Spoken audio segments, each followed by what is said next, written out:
ओम शांति। ओम शांति। ओम शांति। ओम शांति। ओम शांति। ओम शांति। 19 अगस्त 2024। आज विशेष दिन है। आज कौन सा पर्व है? रक्षाबंधन का पावन पर्व है। तो रक्षाबंधन के पावन पर्व की आप सबको बहुत बहुत शुभकामनाएं। मुबारक हो, मुबारक हो, मुबारक हो। तो सभी ने रक्षा सूत्र बांधा। परम पिता परमात्मा की तरफ से आप सबको प्रतिज्ञा रूपी सूत्र बांधा गया है। तो यह बहुत ही पावन पर्व है। आज मीठी मधुर मुरली में बाबा ने बताया कि जितना जितना तुम ज्ञान की धारणा करते जाएंगे उतना जीवन पावन बनता जाएगा।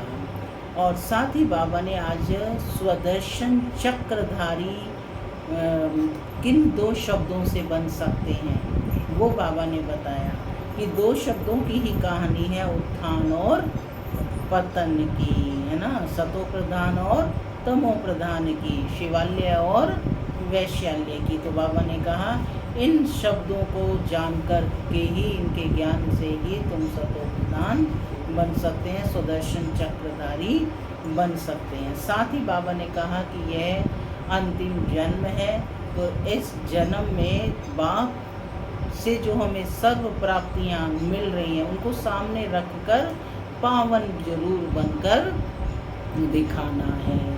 माया के विघ्नों से हार नहीं खानी है। साथ ही बाबा ने कहा कि अपना एम ऑब्जेक्ट क्या है? एम ऑब्जेक्ट लक्ष्मी नारायण सदृश बनना। तो उसको सदैव सामने रखना है और सामने रख पुरुषार्थ करना है कि हमें ऐसा बनना है। सुनते हैं आज के डायरेक्ट ईश्वरीय महावाक्य। ओम शांति।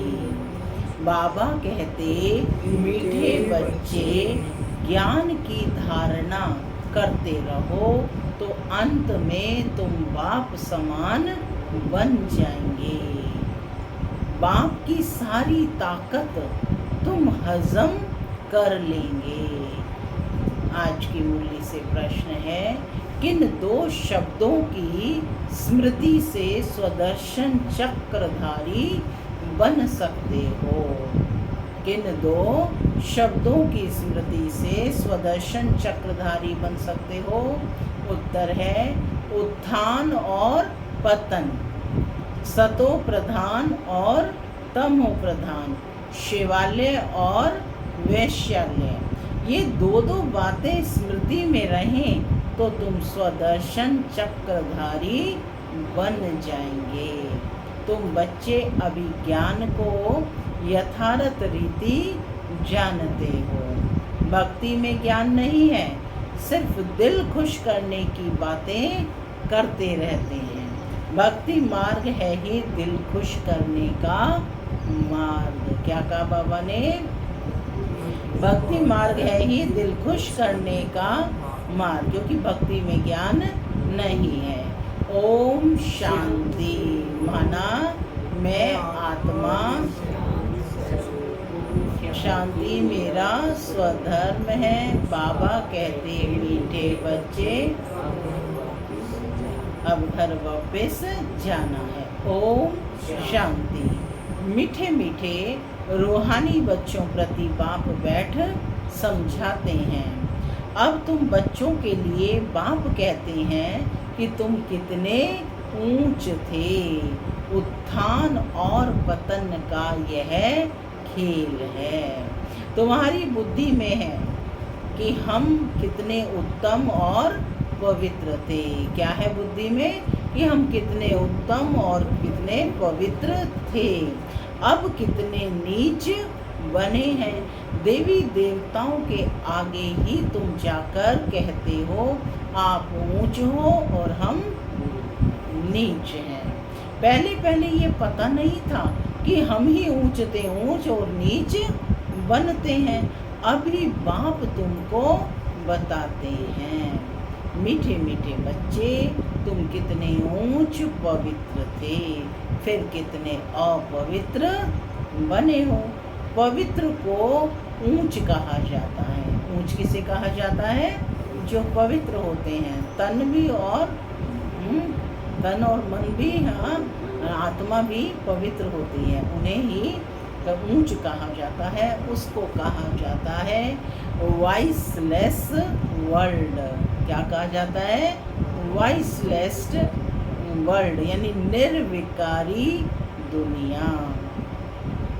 वहाँ तुम्हारा राज्य था जो फिर अब स्थापन कर रहे हैं। बाप सिर्फ इशारा देते हैं कि तुम बहुत उत्तम शिवालय सतयुग के निवासी थे। फिर जन्म लेते लेते तुम आधा कल्प विकार में गिरे तो तुम पतित विशस यानी विकारी बने। आधा कल्प विशस रहे, अब फिर तुमको वॉइसलेस सतो प्रधान बनना है। 2 अक्षर ये जोड़े हैं ना, बाबा कहते हैं 2 अक्षर याद करना है। अभी यह है तमो प्रधान दुनिया। सतो प्रधान दुनिया की निशानी ये लक्ष्मी नारायण है। सतो प्रधान दुनिया की निशानी क्या है? लक्ष्मी नारायण। तभी यह एम ऑब्जेक्ट है, हाईएस्ट डिग्री इन्होंने प्राप्त की। 5000 वर्ष की बात है। सतो प्रधान भारत में राज्य था। भारत बहुत उत्तम था, अभी कनिष्ठ है। वॉइसलेस से विशेष बनने में तुमको 84 जन्म लगे। बल वहाँ भी थोड़ी थोड़ी कला कमती होती जाती हैं, परंतु कहेंगे तो संपूर्ण निर्विकारी ना, माने फर्स्ट जन्म सेकंड जन्म में धीरे धीरे कला कम होना शुरू हो जाती है। लेकिन बाबा कहते कहेंगे तो निर्विकारी, संपूर्ण निर्विकारी ना, एकदम संपूर्ण निर्विकारी तो श्री कृष्ण को कहेंगे। कौन है श्री कृष्ण? सतयुग का पहला प्रिंस है ना। वह गोरा था, अब सांवरा बन गया है। तुम यहाँ बैठे हो, बुद्धि में ये सब याद रहना चाहिए कि हम शिवालय में विश्व के मालिक थे।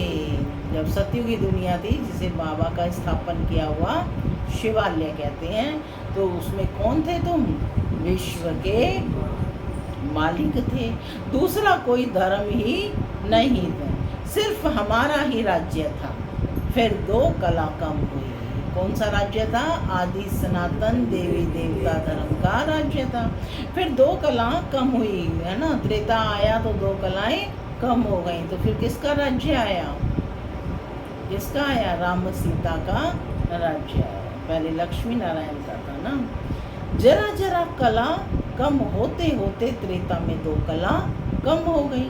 पीछे विशस बनते हैं और गिरते गिरते छी छी बन जाते हैं। इसको कहा जाता है विशस वर्ल्ड। आज सारी दुनिया कैसी हो गई है?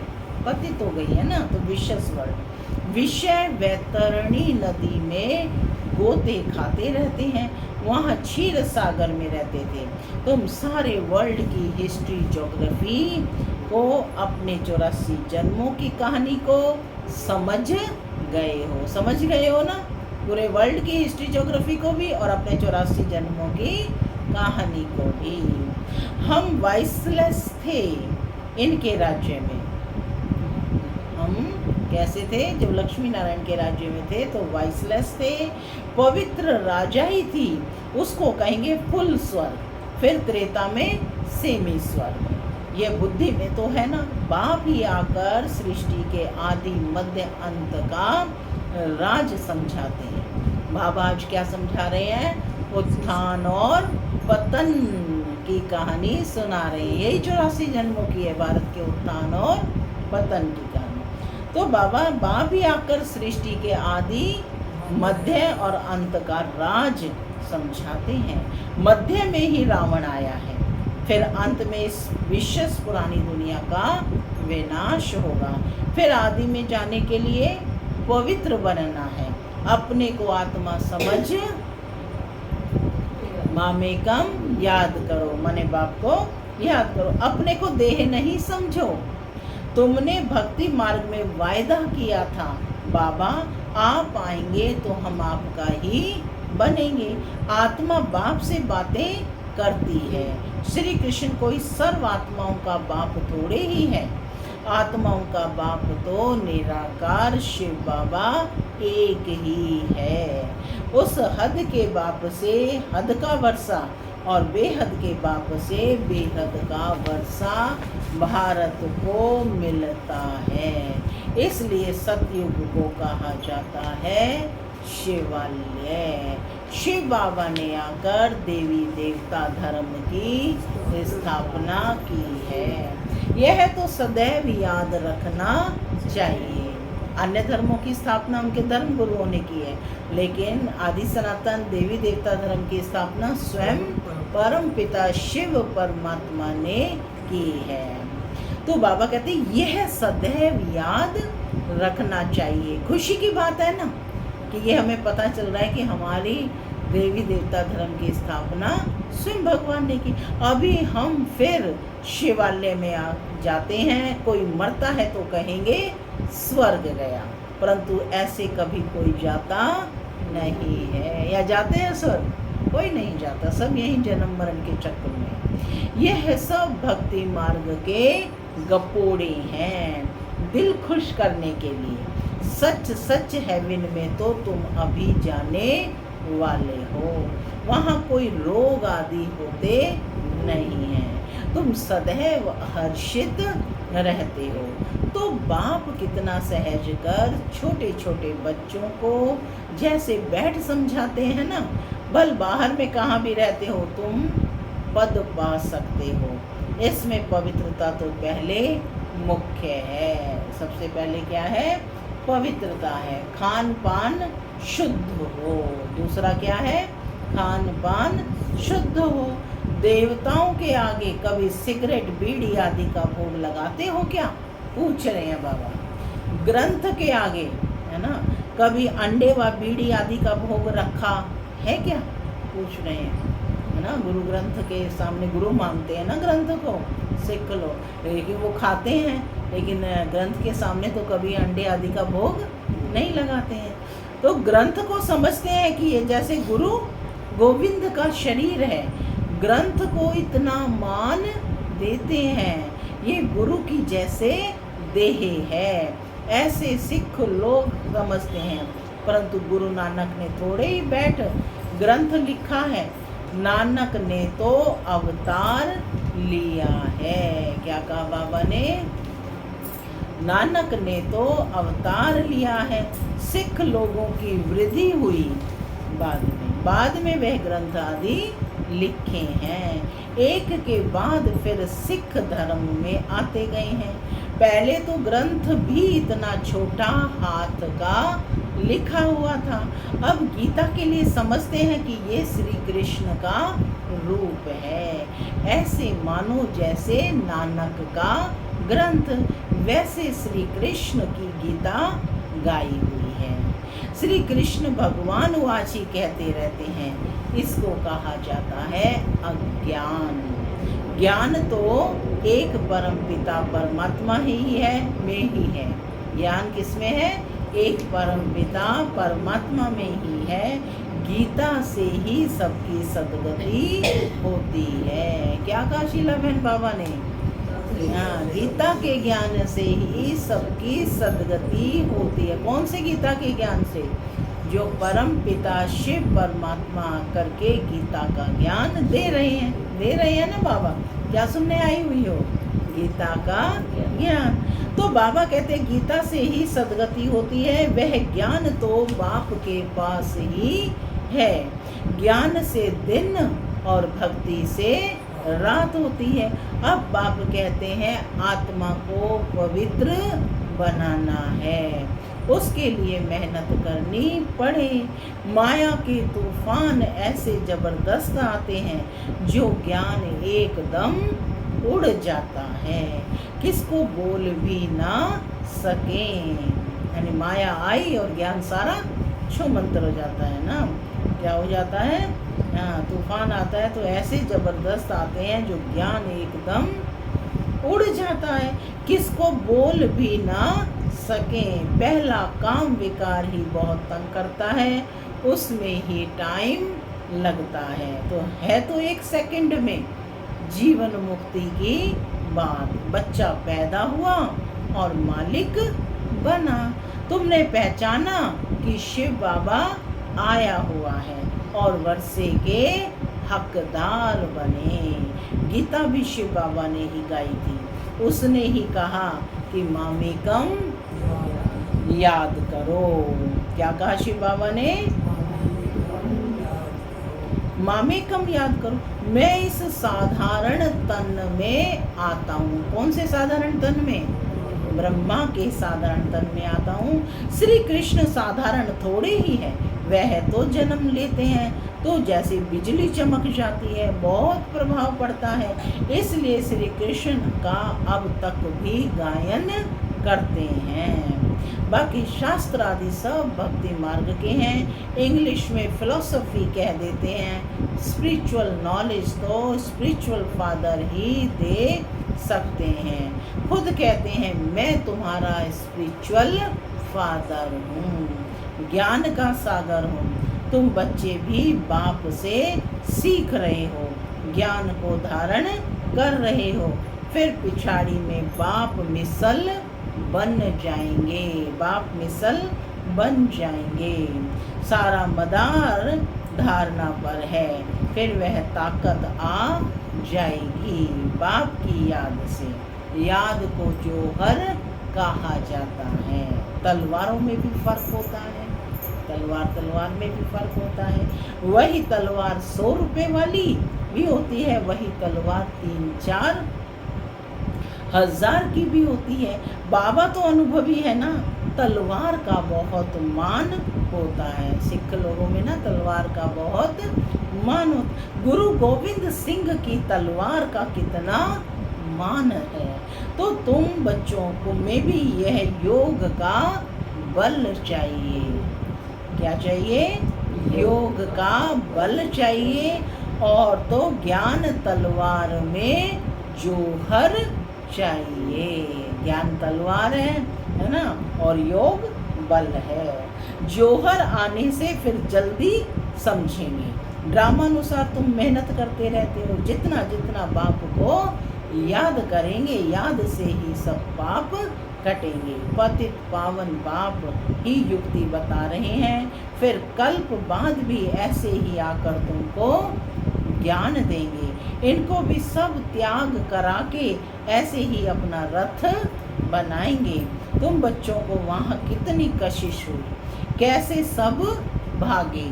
बाप में कशिश है ना, अभी तुमको भी ऐसा संपूर्ण बनना है। जैसे आदि में हुआ तो बाबा कहते तुम्हें भी ऐसा संपूर्ण बनना है। नंबरवार ही बनेंगे। ये राजधानी स्थापन होती है। क्या स्थापन हो रही है? राजधानी स्थापन हो रही है। उसमें सब नंबरवार होंगे। सृष्टि का चक्र को तो समझ लिया है सभी ने। सृष्टि चक्र रोज घुमाते हैं सब हैं। सतयुग आदि से कलयुग अंत तक का ये सृष्टि चक्र है। अभी है संगम युग। अब कौन सा समय है? संगम युग। बाप को भी जरूर आना पड़े। कब आते हैं बाप? संगम युग पर। क्या करने आते हैं? पावन बनाने। पावन अर्थात सतो प्रधान। फिर खाद पड़ती गई।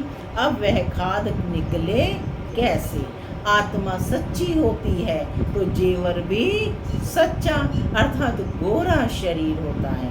आत्मा झूठी बनती है तो शरीर भी पतित होता है। ज्ञान के पहले तो ये भी नमन वंदन करते थे। ये कौन? ब्रह्मा बाबा भी नमन वंदन करते थे। लक्ष्मी नारायण का ब्रह्मा बाबा के पास क्या था? बड़ा चित्र ऑयल पेंट का गद्दी पर लगा रहता था। उनको ही बहुत प्यार से याद करते थे। बाबा की सोने की दुकान थी तो उस पर अपनी गद्दी बैठने की थी, उसके पीछे लक्ष्मी नारायण का बड़ा चित्र लगा रखा था। तो कहते उनको ही बहुत प्यार से याद करते थे और कोई की याद नहीं। बाहर और तरफ ख्याल जाता था तो अपने को चमाट मारते थे। मन भागता क्यों है? दर्शन क्यों नहीं मिलता है? माने इतना लक्ष्मी नारायण की पूजा करते थे, नारायण के भक्त थे ना, लेकिन दर्शन क्यों नहीं मिलता है? भक्ति में था ना। फिर जब विष्णु का दर्शन हुआ तो भी कोई नारायण का थोड़े ही हो गया, है ना।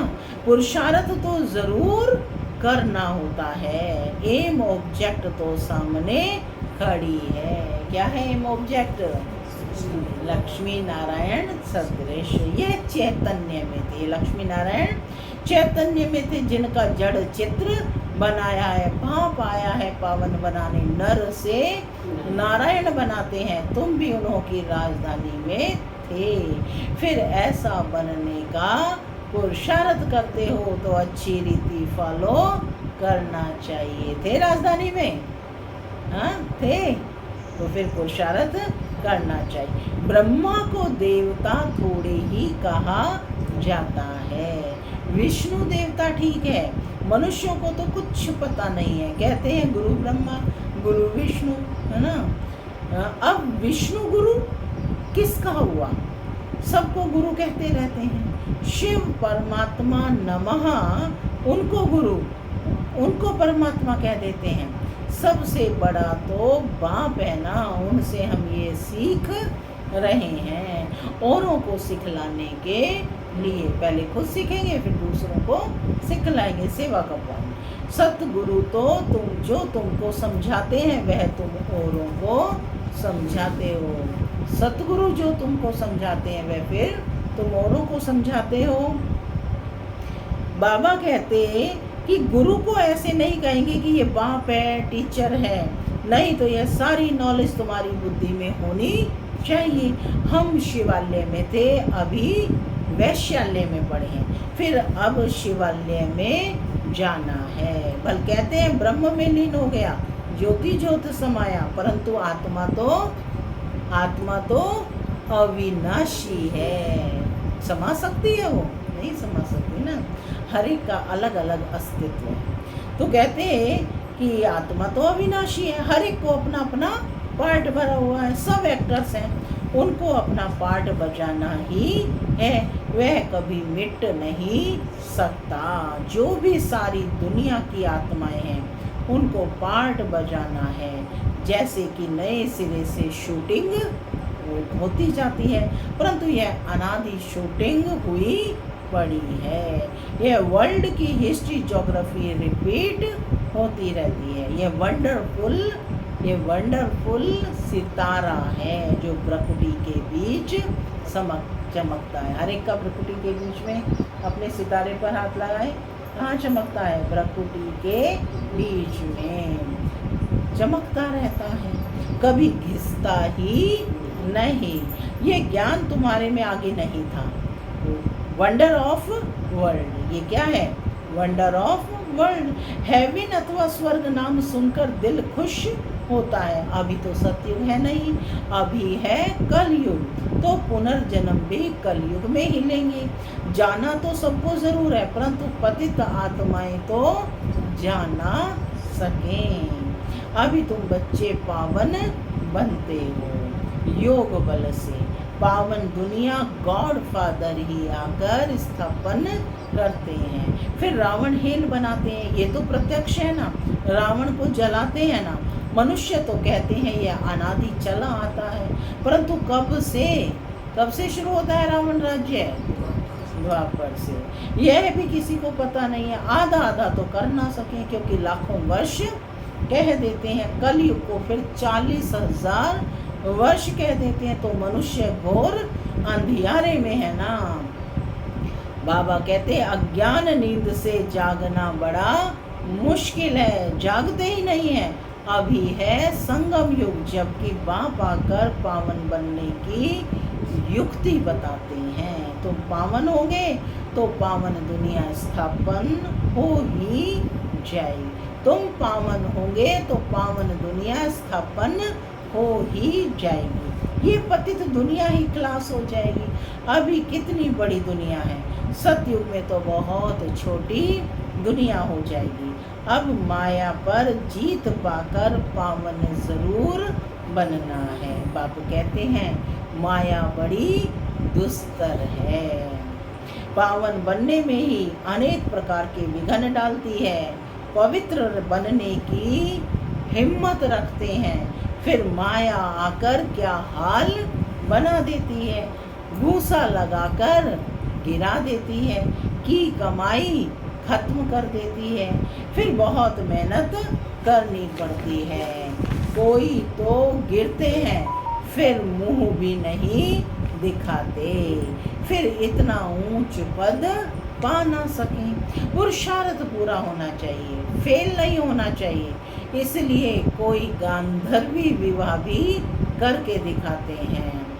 सन्यासी लोग कहते शादी की और पवित्र रहे, यह तो इम्पॉसिबल है। बाप कहते हैं पॉसिबल है, क्योंकि प्राप्ति बहुत है। यह अंतिम एक जन्म तुम पवित्र बनेंगे तो तुमको स्वर्ग की बादशाही मिलेगी। क्या इतनी बड़ी प्राप्ति के लिए तुम एक जन्म पवित्र नहीं रह सकते हो क्या?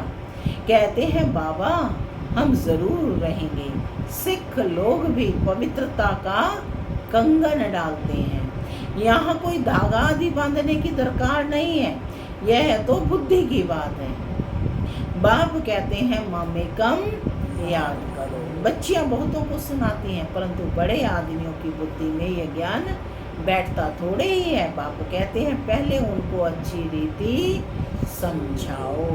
यह सब प्रजापिता ब्रह्मा की औलाद हैं। शिव बाबा से वर्षा ले रहे हैं, पतित से पावन बनना है। अब बाप कहते हैं बच्चे मामेकम याद करो, तो ऐसा तो कोई कह ना सके। पहले तो उनकी बुद्धि में बिठाना है। भारत वॉइसलेस था, अभी विशेष है, फिर वॉइसलेस कैसे बनेगा? कल बाबा ने वायरलेस और वॉइसलेस क्या बोला था। आज बाबा बता रहे हैं कि भारत वॉइसलेस था, अभी विशेष है, फिर वॉइसलेस कैसे बनेगा? भगवान वाच मामेकम याद करो। बस इतना कहेंगे तो भी अहो भाग्य है, परंतु इतना भी कह नहीं सकेंगे, भूल जाएंगे। बाबा ने समझाया था, उद्घाटन तो बाप ने कर दिया है, बाकी तुम निमित्त बन कर रहे हैं। फाउंडेशन लगा दिया है, बाकी अब सर्विस स्टेशन का उद्घाटन होता है ना। छोटे छोटे गीता पाठशालाएं, सेंटर्स, उप सेंटर्स है ना, ये सब क्या है? सर्विस स्टेशन है। यह तो गीता की ही बात है, गीता में भी है, हे बच्चों तुम काम पर जीत पहनो तो ऐसे जगत जीत बनेंगे। वे 21 जन्म के लिए भल खुद ना बने, औरों को समझाएं। ऐसे भी बहुत हैं, औरों को उठाकर खुद गिर पड़ते हैं। काम महा शत्रु है, एकदम गटर में गिरा देता है। तो जो बच्चे काम पर जीत पाते हैं वही जगत जीत बनते हैं। तो बाबा करके राखी भी किसकी बांधते हैं? पवित्रता की। पवित्र बनो, योगी बनो। अच्छा मीठे मीठे सिक्के लगे बच्चों प्रति माता पिता बाप दादा का प्यार और गुड मॉर्निंग। रूहानी बाप की रूहानी बच्चों को नमस्ते। हम रूहानी बच्चों की रूहानी माता पिता दादा को याद प्यार गुड मॉर्निंग और नमस्ते। सदा रहो हंसते, बनो फरिश्ते। चलो धारणा के लिए मुख्य सार पहला, इस अंतिम जन्म में सर्व प्राप्तियों को सामने रख पावन बनकर दिखाना है। माया के विघ्नों से हार नहीं खानी है। दूसरा, एम ऑब्जेक्ट के सामने रख पूरा पुरुषार्थ करना है। एम ऑब्जेक्ट को सामने रख पूरा पुरुषार्थ करना है। जैसे ब्रह्मा बाप पुरुषार्थ कर नर से नारायण बनते हैं, ऐसे फॉलो कर गद्दी नशीन बनना है। आत्मा को सतो प्रधान बनाने की मेहनत करनी है। आज का वरदान है, अधिकारी बन समस्याओं को खेल खेल में पार करने वाले हीरो पाठधारी भव। अधिकारी बन समस्याओं को खेल खेल में पार करने वाले हीरो पाठधारी चाहे कोई कैसी भी परिस्थिति हो, समस्याएं हो, लेकिन समस्याओं के अधीन नहीं, अधिकारी बन समस्याओं को ऐसे पार कर लो जैसे ये खेल खेल में पार कर रहे हैं। चाहे बाहर से रोने का भी पार्ट हो, लेकिन अंदर हो कि ये सब खेल है, जिसको कहते हैं ड्रामा। और ड्रामा के हम हीरो पार्टधारी हैं, सिर्फ एक्टर नहीं है, हीरो पार्टधारी हैं। हीरो पार्टधारी अर्थात एक्यूरेट पार्ट बजाने वाले। इसलिए कड़ी समस्या को भी खेल समझ हल्का बना दो, कोई भी बोझ ना हो। स्लोगन है, सदा ज्ञान के सिमरण में रहो तो सदा हर्षित रहेंगे। सदा ज्ञान के सिमरण में रहो तो सदा हर्षित रहेंगे, माया की आकर्षण से बच सकेंगे, है ना। माया की आकर्षण से सब बच जाएंगे। ओम शांति।